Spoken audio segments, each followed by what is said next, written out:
कर्म करे किस्मत बने, जीवन का यह मर्म, प्राणी तेरे हाथ में, तेरा अपना कर्म, तेरा अपना।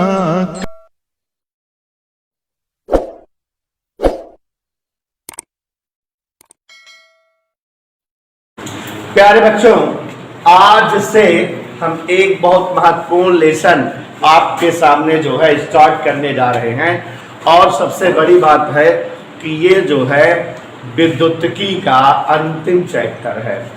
अगर ये चैप्टर खत्म हो जाता है और चुंबक के इसके बाद 2 या 3 चैप्टर, तो थोड़ा हमें रिलैक्स हो जाएगा कि हमारा कोर्स जल्दी खत्म हो जाएगा।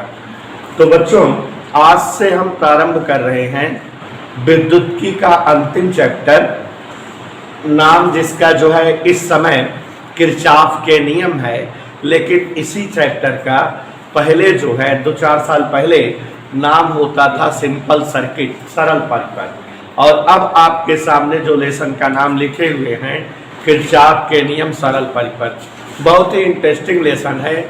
लेसन एक बहुत खास बात है कि ये लेसन इंटरेस्टिंग बहुत है। इंटरेस्ट आएगा हर रीडिंग, हर टॉपिक पढ़ने में, लेकिन बहुत टाइम टेकन लेसन है। इस लेसन को पढ़ने और पढ़ाने में समय बहुत ज़्यादा लगता है। इसकी कुछ सवालें ऐसी हैं कि जो एक दिन में केवल एक सवाल लग पाती हैं।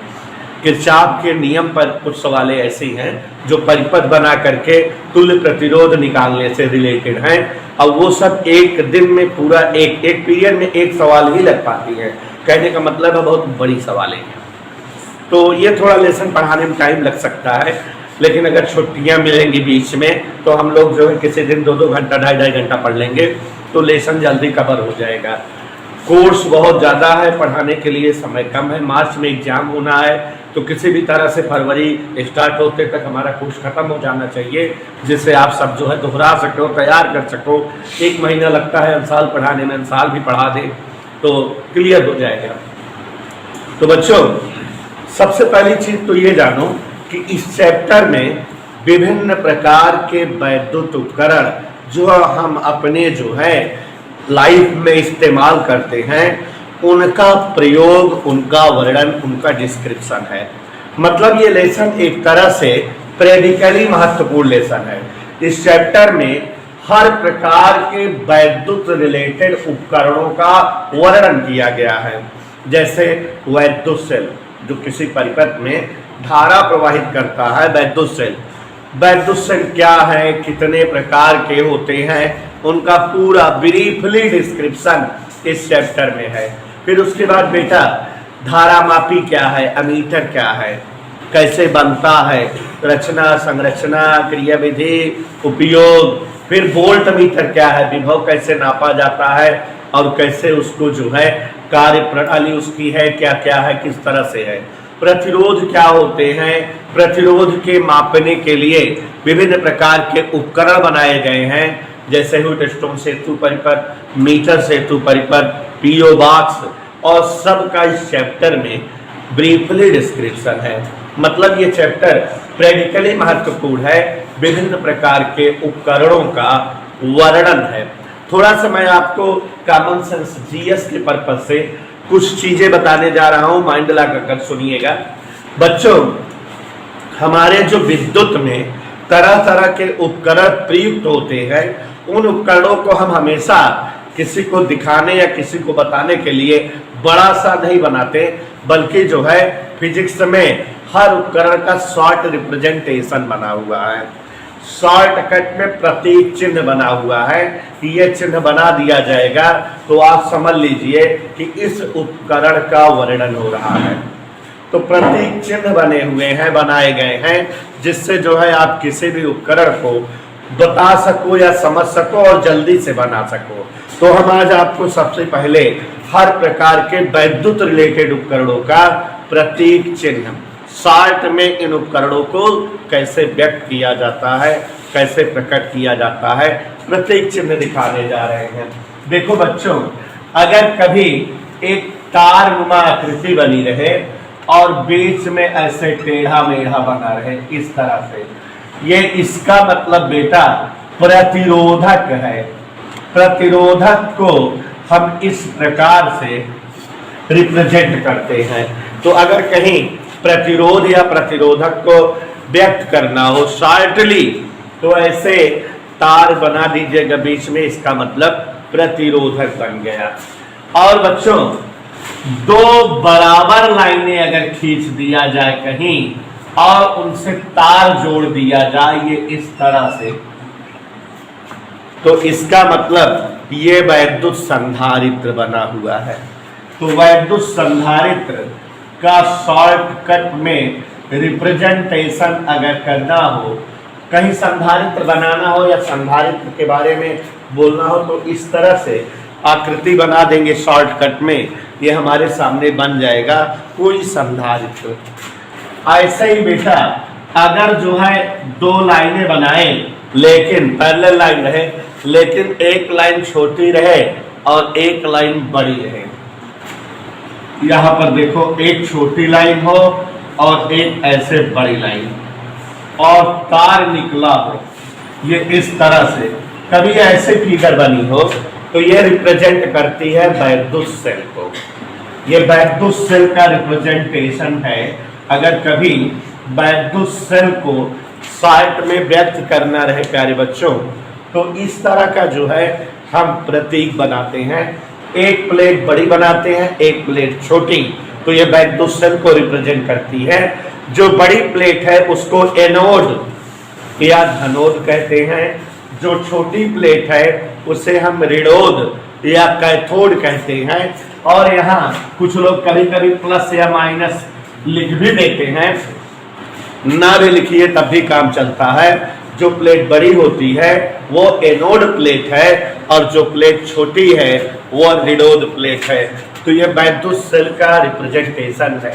वैद्युत सेल को इसी प्रकार से प्रकट करते हैं बड़ी और छोटी प्लेट के द्वारा, आप देख रहे हैं। ऐसे ही बच्चों अगर कहीं एक ऐसे गोला बना रहे और गोले में केवल तीर का चिन्ह बना रहे, दो तार निकाले रहे, तो इसका मतलब ये धारा मापी बना हुआ है। ये धारा को मापने वाला उपकरण है, धारा मापी का प्रतीक चिन्ह है। कभी कभी धारा मापी को एक और तरीके से व्यक्त करते हैं, गोले के अंदर जी लिख देते हैं, तीर न बनाकर गोले के अंदर क्या लिख देते हैं, कैपिटल जी। जी का मतलब यहाँ गैल्वेनोमीटर से है। जी का मतलब यहाँ पर बच्चों किससे है, गैल्वेनोमीटर। तो यह भी धारा मापी का प्रतीक चिन्ह है। धारा मापी को भी प्रकट करने के लिए हम इसी प्रकार से सिंबल बना देते हैं। गैल्वेनोमीटर या धारा मापी दो तरह से प्रकट किए जाते हैं, या तो तीर बना करके या तो जी लिख करके। ऐसे बच्चों गोले के अंदर अगर ए लिखा रहे तो इसका मतलब अमीटर होता है।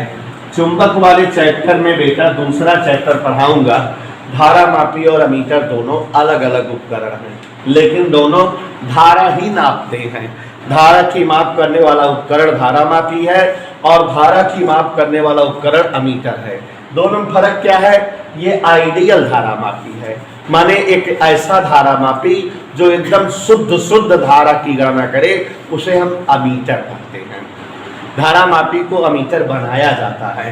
तो बाकी हम पढ़ेंगे जब जो है चुंबक वाले लेसन में तक। यहाँ पर बच्चों अगर गोले के अंदर वी लिख दिया जाए तो इसको विभव मापी या विभव मापने वाला उपकरण या वोल्ट मीटर कहा जाता है। तो ये आप देख रहे हो कि हमने आपको हर प्रकार के उपकरणों का प्रतीकात्मक चिन्ह बनाया और बताया कि किस तरह से ये उपकरण होते हैं। और भी दो तीन उपकरण हैं, जान लीजिए। इन सब में तो सबका नाम सुने हो। स्विच, विद्युत स्विच अगर हो, स्विच मतलब जो बटन ऑन ऑफ करते हैं, तो स्विच को रिप्रेजेंट करने का दो तीन तरीका है, ध्यान लीजिए। अगर बच्चों हम इस तरह से ऐसे आकृति दिखाएं तो ये हमारी विद्युत स्विच है। विद्युत स्विच का रिप्रेजेंटेशन है ये इस तरह से जो बनाए हैं, और कभी कभी इसको हम इस तरह से भी बनाते हैं। ध्यान दीजिएगा, ये दोनों विद्युत स्विच को व्यक्त कर रहे हैं, कुंजी या स्विच को, लेकिन दोनों में फर्क है। फर्क क्या है आप समझ गए होंगे। यहां दोनों टच नहीं है, यहां दोनों टच है, मतलब ये स्विच ऑफ कंडीशन है और ये स्विच ऑन स्थिति है। यहां बटन ऑन हो गई है, स्विच ऑन कंडीशन है, और ये स्विच ऑफ कंडीशन है। स्विच के कंडीशन दोनों हैं। अगर दोनों टच नहीं हो रहे हैं माने परिपथ खुला है, परिपथ में धारा नहीं बह रही है, और ये परिपथ बंद है, परिपथ में धारा बह रही है। आप समझ रहे हैं। विद्युत स्विच को और भी रिप्रेजेंट करने का तरीका है बेटा, जैसे कभी कभी हम लोग जो है विद्युत स्विच को केवल ऐसे एक छोटा ब्रैकेट बना देते हैं, ऐसे भी विद्युत स्विच को रिप्रेजेंट करते हैं, और इस तरह से भी विद्युत स्विच को रिप्रेजेंट करते हैं, ऐसे बिंदी बना के। तो अब आप समझ गए होंगे कि ये स्विच ऑफ कंडीशन है और ये बेटा स्विच ऑन कंडीशन है विद्युत स्विच की। तो तमाम प्रकार के विद्युत उपकरण जो हमारे प्रयोग में आते हैं, सबका प्रतीकात्मक चिन्ह हम आपको बनाए हैं। एक चिन्ह और बनता है धारा नियंत्रक का।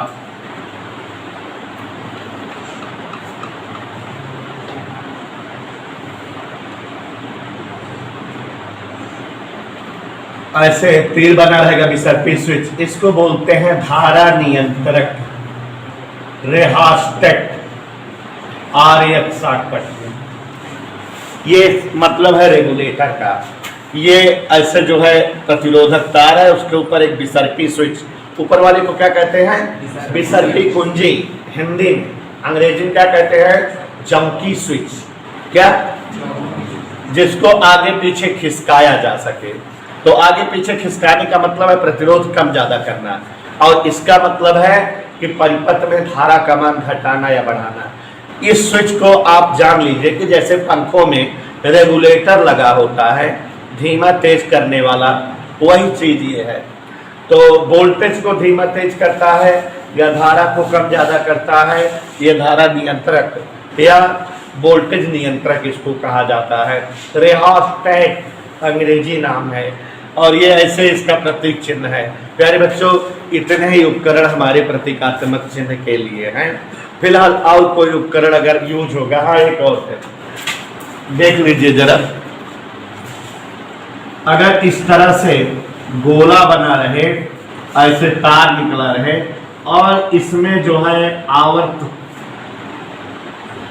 गति की तरह चिन्ह बना हो इस तरह से, अप डाउन, तो इसको प्रत्यावर्ती धारा कहते हैं।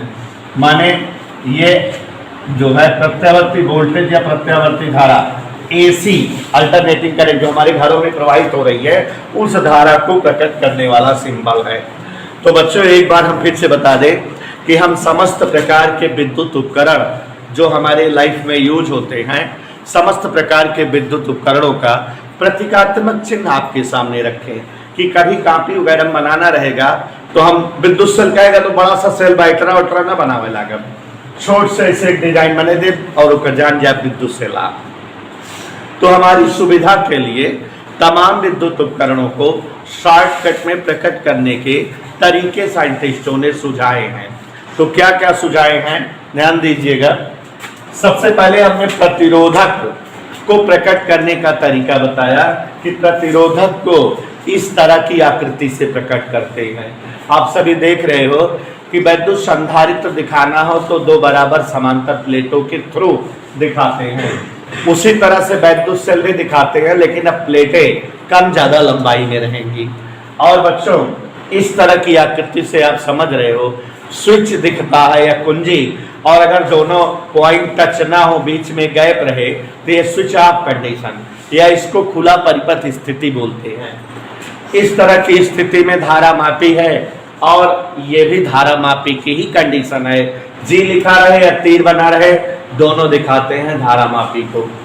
और अगर ए लिखा रहे तो थोड़ा प्योर धारा मापी माने अमीटर है, आदर्श धारा मापी है। वी लिखा रहे वोल्टेज या विभव नापने वाला यंत्र है, वोल्ट मीटर है। और ये बेटा विद्युत कुंजी की दूसरी स्थिति है। यहाँ पर धारा नियंत्रक या वोल्टेज नियंत्रक धारा को कम ज्यादा करने वाला या वोल्टेज को घटाने बढ़ाने वाला संयंत्र है ये। और ये बच्चों स्विच की कंडीशन है, स्विच ऑफ स्थिति, और ये स्विच ऑन स्थिति है, बीच में अगर बिंदी बन गई तो। और ये प्रत्यावर्ती धारा को प्रकट करने का तरीका है। तो अब आपके सामने हमने समस्त विद्युत उपकरणों को रिप्रेजेंट कर दिया, एक्सप्लेन कर दिया बच्चों। और अब हम लोग जो है चैप्टर का नाम कहता है किरचॉफ के नियम सरल परिपथ। मतलब इस चैप्टर में परिपथ से संबंधित बातें करनी है और किरचॉफ के नियम बताऊंगा मैं बेटा। वैज्ञानिक किरचॉफ ने दो नियम दिए हैं, किरचॉफ का पहला नियम, दूसरा नियम। लेकिन उन दोनों नियमों को बताने से पहले हमें जो है विद्युत वाहक बल और विभवांतर का ज्ञान होना चाहिए। तो इसलिए हम पहले विद्युत वाहक बल और विभवांतर वगैरह बताएंगे, तब जो है किरचॉफ के दोनों नियम समझा पाएंगे। तो सबसे पहले सरल परिपथ, सिंपल सर्किट जान लीजिए जरा। दो छोटी छोटी परिभाषाएं। सरल परिपथ, सिंपल सर्किट क्या है? प्यारे बच्चों, विभिन्न वैद्युत उपकरणों जैसे बल्ब, पंखा, टीवी, टेप, रेडियो, विभिन्न वैद्युत उपकरणों, वोल्ट मीटर, धारा मापी, विद्युत स्विच व धारा नियंत्रक को एक दूसरे से संबंधित करके दिखाने वाला डायग्राम या प्रतिरूप परिपथ कहलाता है। शॉर्टकट में समझो जरा तो याद हो जाएगा। जैसे बेटा बहुत सारे उपकरण ले लें। उपकरण मतलब जैसे पंखा, बत्ती, बल्ब, बिजली, एक ले ली और इनका सबका आपस में कनेक्ट करी तो तार द्वारा कनेक्ट कर दे। साथे साथे इनके सबके साथे वोल्ट मीटर लगा दी, माने परिपथ में जितना वोल्टेज व्यय होत हो ओके नाप होत रहा है। अमीटर लगा दी, परिपथ में जितनी धारा जात रहा है वो के माप होत रहा है। और स्विच भी लगा दी, जैसे जो ना मनचाही स्थिति में परिपथ में धारक मान जो है बंद कैसे की या ऑन कैसे की। और विद्युत सेल लगा दी, जैसे परिपथ में धारा प्रवाहित हो। धारा नियंत्रक लगा दी, जैसे परिपथ में बहने वाली धारा कम ज्यादा कैसे की।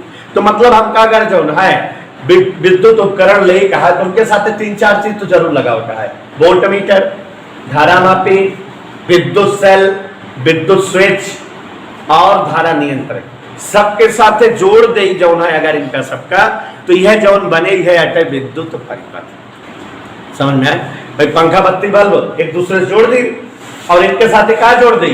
वोल्ट मीटर, देखिए इनके सबके वोल्टेज नाप सकी, अमीटर धारा नाप सकी, और सबसे ज्यादा जरूरी क्या हुआ है? विद्युत सेल, जैसी धारा जा सब में। स्विच आवश्यकता अनुसार ऑन ऑफ कर सकी, धारा नियंत्रक धारा कम ज्यादा कर सकी। तो एक सबका जोड़ के अगर हम जो है प्रकट करी तो सबके साथ जो डायग्राम बनाई, जो फिगर बनाई, वही फिगर का क्या कहा जाता है?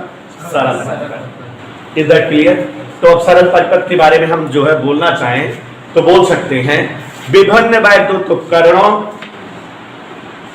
वोल्ट मीटर, धारा मापी, विद्युत सेल, विद्युत स्विच और धारा नियंत्रक को एक साथ संबंधित करने वाला परिपथ या संबंधित करने वाला प्रतिरूप सरल परिपथ कहलाता है।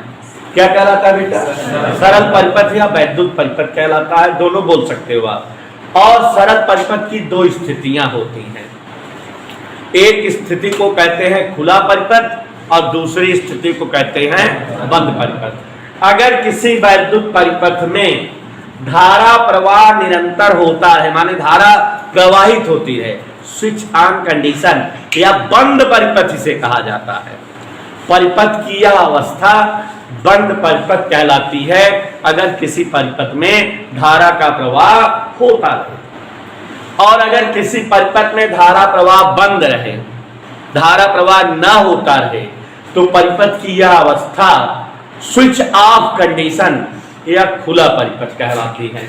तो देखो खुला परिपथ, नाम थोड़ा उल्टा लग रहा होगा आप लोगों को, माने स्विच ऑफ कंडीशन, और बंद परिपथ माने बच्चों स्विच ऑन कंडीशन, जबकि परिपथ में धारा का प्रवाह हो रहा हो। तो अब आप समझ गए कि सरल परिपथ क्या है और इसकी दो स्थितियां क्या हैं। एक बार फिर से जान लीजिए।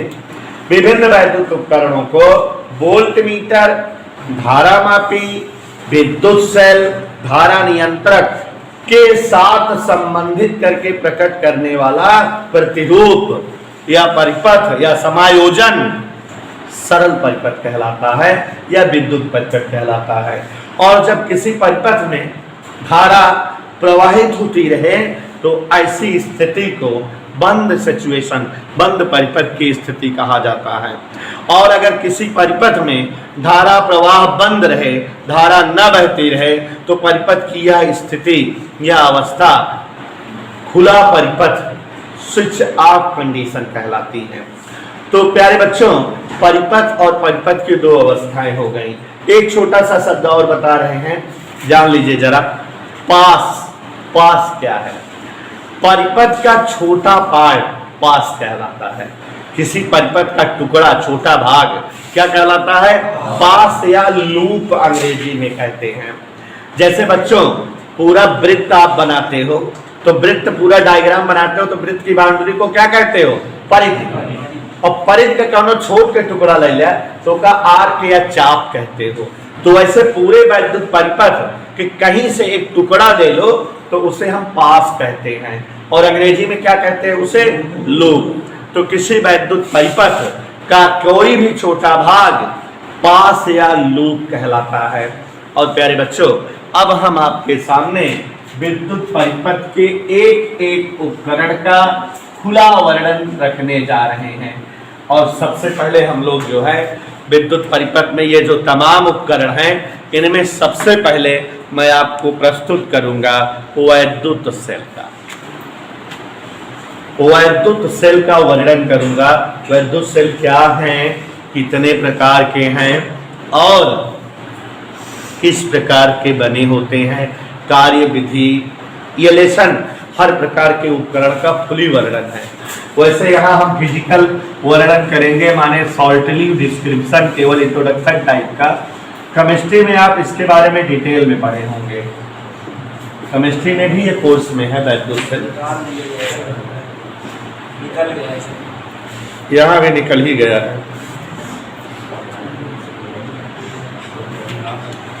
वैद्युत सेल, वैद्युत सेल जानिए जरा। वैद्युत सेल के बारे में बता रहे हैं आपको। वैद्युत सेल क्या है, किस तरह से वर्क करता है। आप इसका प्रतीकात्मक चिन्ह तो जान गए कि वैद्युत सेल को हम बनाते इस तरह से हैं, ये धन प्लेट और ये ऋण प्लेट। वैद्युत सेल किसी वैद्युत परिपथ में आवेश प्रवाहित करने हेतु ऊर्जा देने वाली युक्ति वैद्युत सेल कहलाती है। नहीं समझे? हम इसके काम से इसकी परिभाषा बना देंगे। जैसे कोई वैद्युत परिपथ है तो परिपथ में क्या हुए, दिमाग हमारे क्लियर है। पंखा, बत्ती, बल्ब माने विभिन्न वैद्युत उपकरण होंगे, वोल्ट मीटर हुए, अमीटर हुए, और धारा नियंत्रक हुए, विद्युत स्विच हुए, उसके अलावा विद्युत सेल हुए। विद्युत सेल का काम क्या है? एसी आवेश निकला था, धारा निकला था, अब पूरे परिपथ में प्रवाहित होता है। तो आवेश प्रवाहित करे बिना जौन उपकरण के द्वारा ऊर्जा दीन जाए या कार्य कीन जाए, उसी युक्ति या डिवाइस को क्या कहते हैं? वैद्युत सेल। तो यह एक ऐसी युक्ति है, डिवाइस है, यंत्र है, उपकरण है, जिसके द्वारा किसी वैद्युत परिपथ में आवेश प्रवाहित करने हेतु ऊर्जा प्रदान की जाती है या ऊर्जा दी जाती है। तो समस्त वैद्युत उपकरणों में आवेश प्रवाहित करने हेतु जिस स्रोत के द्वारा ऊर्जा प्रदान की जाए, उसी स्रोत को वैद्युत सेल कहते हैं। उल्टा बोल दो, वैद्युत सेल वह युक्ति होती है जिसके द्वारा वैद्युत परिपथ में लगे उपकरणों में आवेश प्रवाहित करने हेतु कार्य किया जाता है या ऊर्जा दी जाती है। चाहे कहो कार्य किया जाता है आवेश को दौड़ाने के लिए इधर से उधर, और चाहे कहो ऊर्जा दी जाती है। तो वैद्युत सेल वह युक्ति है जिसके द्वारा वैद्युत परिपथ में लगे उपकरणों में आवेश प्रवाह हेतु ऊर्जा दी जाती है। और बच्चों ये पॉइंट तो ये हो गया। दूसरा पॉइंट, ये धारा के रासायनिक प्रभाव पर आधारित संयंत्र है। धारा के रासायनिक प्रभाव पर आधारित संयंत्र माने उपकरण है। आपको पता है बेटा 10th की क्लास में 3 चैप्टर पढ़ते हो, धारा का ऊष्मीय प्रभाव। तो धारा का ऊष्मीय प्रभाव में आप हीटर, प्रेस, ये सब चीजें पढ़ते हो। और जो है यहाँ पर उसके बाद दूसरा लेसन पढ़ते हो धारा का रासायनिक प्रभाव, तीसरा पढ़ते हो धारा का चुंबकीय प्रभाव। तो धारा के रासायनिक प्रभाव पर आधारित संयंत्र है, या आप समझो कि ये विद्युत अपघटन की अभिक्रिया पर आधारित संयंत्र है। होता क्या है कि कोई पात्र या बर्तन होता है और जिसमें विद्युत अपघट्य इलेक्ट्रोलाइट भरे होते हैं और 2 छड़ें लटकाई जाती है धनोद और ऋणोद के रूप में। जब उस अपघट का अपघटन होता है तो धनायन ऋणोद की ओर, ऋणायन धनोद की ओर आने जाने लगते हैं, माने परिपथ पे धारा प्रवाहित होने लगती है। तो हम बोल सकते हैं कि यह धारा के रासायनिक प्रभाव पर आधारित संयंत्र है, या धारा के विद्युत अपघटन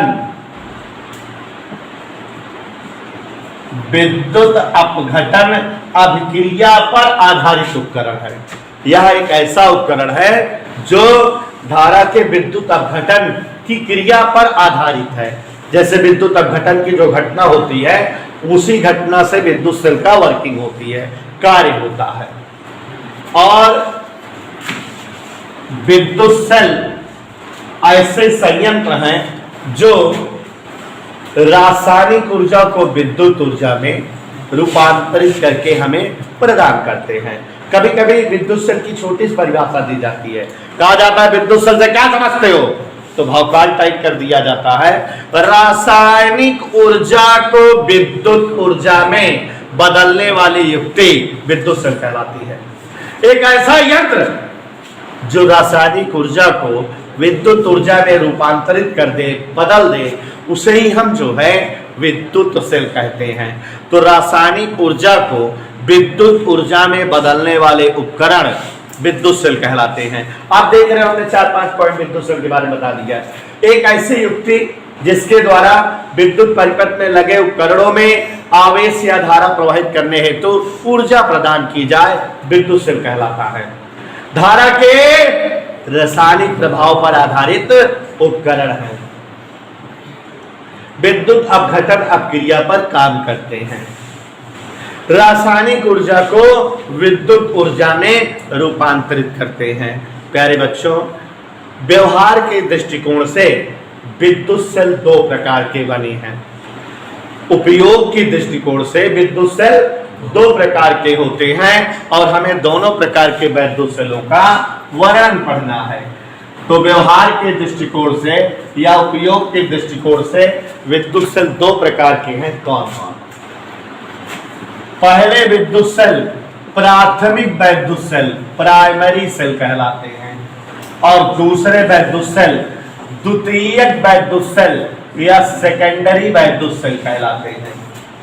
ध्यान दीजिएगा, उपयोग की दृष्टिकोण से विद्युत सेल 2 प्रकार के होते हैं, प्राथमिक विद्युत सेल और द्वितीयक विद्युत सेल। विद्युत सेल 2 प्रकार के हैं, प्राथमिक विद्युत सेल और द्वितीयक विद्युत सेल। तो हम लोग पहले प्राथमिक विद्युत सेल का वर्णन पढ़ेंगे और फिर द्वितीयक का। तो प्राथमिक विद्युत सेल का वर्णन देखो, ऐसे समस्त सेल जो सीधे तौर पर रासायनिक ऊर्जा को विद्युत ऊर्जा में बदल दें, उन्हें ही जो है हम प्राथमिक विद्युत सेल कहते हैं। जो सेल रासायनिक ऊर्जा को सीधे सीधे किसमें बदल दें, उन्हें क्या कहा जाता है? प्राथमिक विद्युत सेल। ये बहुत सस्ते होते हैं, 10, 12, 15 रुपये में मिल जाते हैं। ये सेल बहुत सस्ते होते हैं, 10, 12, 15 रुपए में मिल जाते हैं। लेकिन ये सेल तुरंत इस्तेमाल में लाए जा सकते हैं। बाजारे से खरीद के लेके आवा, तुरंत लगावा, तुरंत एक्टिव, तुरंत काम करने लगते हैं। माने इन सेलों का उपयोग तुरंत किया जा सके है। और ये सेल एक बार प्रयुक्त कर लेने के बाद बेकार हो जाते हैं, इनका रीयूज नहीं है, दोबारा इन्हें प्रयोग नहीं किया जा सकता। फिर से जानो क्या क्या बताया। प्राथमिक वैद्युत सेल और द्वितीयक वैद्युत सेल, प्यारे साथियों, दो प्रकार के वैद्युत सेल होते हैं।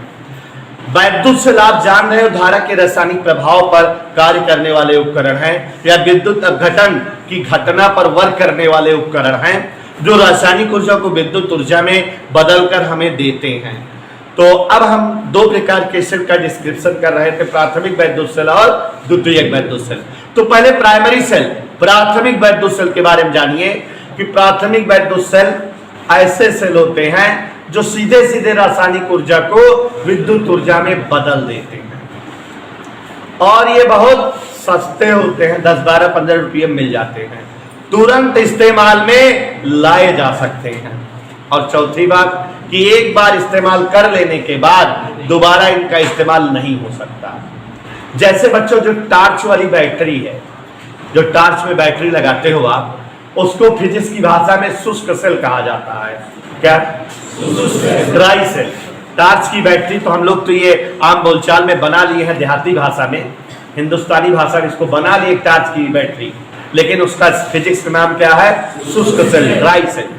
तो जो शुष्क सेल होते हैं उनकी खासियत देखो, मार्केट से खरीदते हो 10, 12, 15 रुपये मिल जाते हैं। कितने में तो मिलता है? माने सस्ता है।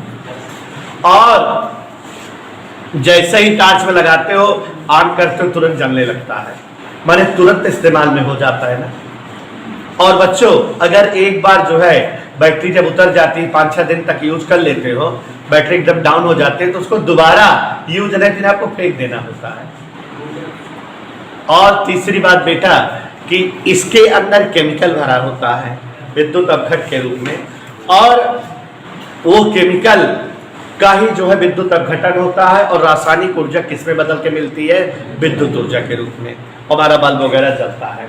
तो सारी विशेषताएं कंप्लीट हो रही है ना। तो प्राथमिक वैद्युत सेल मतलब ऐसे समस्त सेल जो रासायनिक ऊर्जा को सीधे सीधे वैद्युत ऊर्जा में रूपांतरित कर दे, प्राथमिक वैद्युत सेल कहलाते हैं।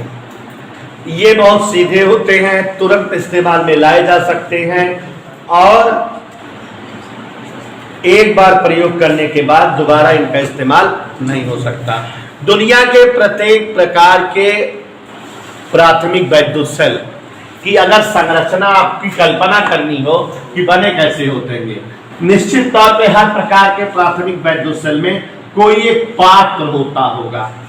पात्र का मतलब बर्तन। इसको बच्चा विद्युत अपघटन की भाषा में वोल्टामीटर कहते हैं।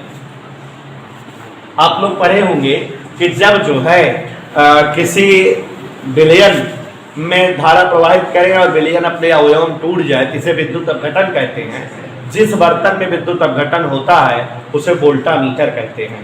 ताम्र वोल्टामीटर, रजत वोल्टामीटर, स्वर्ण वोल्टामीटर, 3 प्रकार के वोल्टामीटर होते हैं। तो भाई जब एक पात्र होता है, हम प्राथमिक वैद्युत सेल बना रहे हैं, हर प्रकार के प्राथमिक वैद्युत सेल में क्या होता है? एक पात्र, एक बर्तन, जिसको आप वोल्टामीटर समझ सकते हो, क्योंकि इसके भीतर विद्युत अपघट्य भरा होता है, जिसका विद्युत अपघटन होगा। और अलग अलग वैद्युत सेलों में अलग अलग तरह का विद्युत अपघट्य भरा होता है, और फिर यहाँ एक क्षण लटकती रहती है, और ये उपकरण यहाँ बंद रहता है। प्राथमिक वैद्युत सेलों की फिगर ऐसे ही होती है, एक क्षण लटकती रहती है, बर्तन के भीतर क्या भरा होता है? अपघट्य। अब यहाँ 2 चीजें हैं, एक तो ये कोई धात की क्षण है, दूसरा ये कोई धात का बर्तन है। तो दोनों में एक धनोद का काम करता है, एक ऋणोद का। माने वो जो बर्तन है, बॉडी उसकी है, वो ऋणोद बन जाती होगी या धनोद बनती होगी, और जो उसके भीतर क्षण लटकाए हैं वो जो है ऋणोद या धनोद वो बन जाती होगी। एक इलेक्ट्रोड वो क्षण का काम करती है, दूसरा इलेक्ट्रोड बर्तन का। हमारा जो ड्राई सेल है, टार्च वाली बैटरी है, उसका भी फिगर ऐसे ही होता है। अगर अभी आप किसी टार्च की बैटरी को देखो तो जो है तख्ती का मतलब गत्ता लगा रहता है मोटा सा, उसको खोल दो तो आप अब पाओगे कि एक बेलनाकार ऐसे, कौन से आकार में बेटा? बेलनाकार एक जस्ते का पात्र होता है। किसका बर्तन होता है? ये जस्ते का। और यहाँ ऊपर से जो है प्लास्टिक लगाकर बंद किए रहते हैं, यहाँ ऊपर पीतल की कैप लगी रहती है, पीतल की टोपी, और इस टोपी से एक कार्बन की छड़ लटकती रहती है इस पात्र के अंदर। किसकी छड़ लटकती रहती है? कार्बन की। और यहाँ